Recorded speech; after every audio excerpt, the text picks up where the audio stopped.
Doctor ہما قسط number 32۔ ایک رات جب ہما اور زما دونوں ہی ڈیوٹی پر تھے تو ڈاکٹر فرحاق بھی آ گیا، اور اس وقت رات کے 2 بج رہے تھے۔ کچھ دیر کے لیے سب بیٹھ کر گپ شپ کرتے رہے۔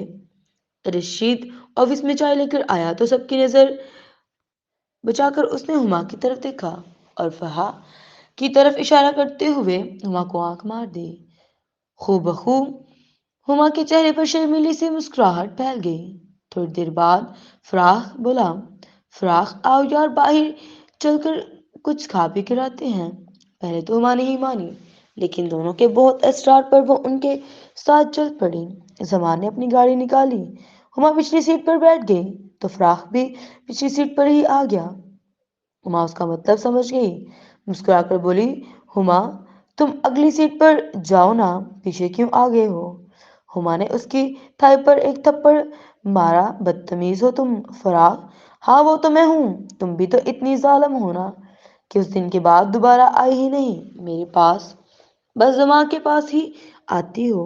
زما آپ کو کچھ زیادہ ہی پسند آ گیا ہے تم کو ہما جی۔ اس دن کے بعد زما کو بھی نہیں ملی۔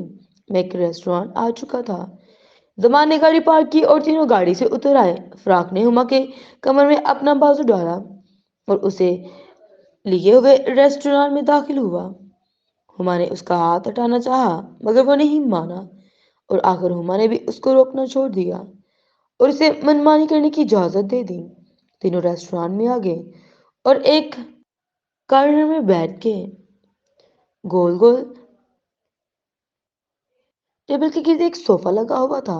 گول گول دونوں نے ہما کو بیچ میں بٹھایا اور خود اس کے دونوں طرف بیٹھ گئے۔ بیٹھتے ہی اپنی شرارتیں شروع کر دی۔ ہما ان کو روک رہی تھی مگر وہ کہاں ماننے والے تھے۔ ہما کو ایک تسلی یہ بھی تھی کہ رات کے اس پہر اتنی دور بھلا کون آ سکتا ہے، آج سکا جانے والا ہوگا، اس لیے وہ بھی ان کو آزادی دے رہی تھی اور اس کو بھی تو ان کے ساتھ۔ اور پھر تینوں نے کھانا کھایا۔ کھانا کھانے کے بعد ہما واش روم کی طرف جانے لگی، اٹھی اور زما کے آگے سے گزری تو زما اس کے بازو کو دبا دیا۔ ان کی طرف آتے ہوئے ایک ویٹر نے بھی یہ منظر دیکھا، اس میں مسکرا دیا۔ ہما شرمندہ ہو گئی مگر خاموشی سے واش روم کی طرف چلی گئی۔ اگلی قسط دیکھنے کے لیے کمنٹ سیکشن میں نیکسٹ لکھیں۔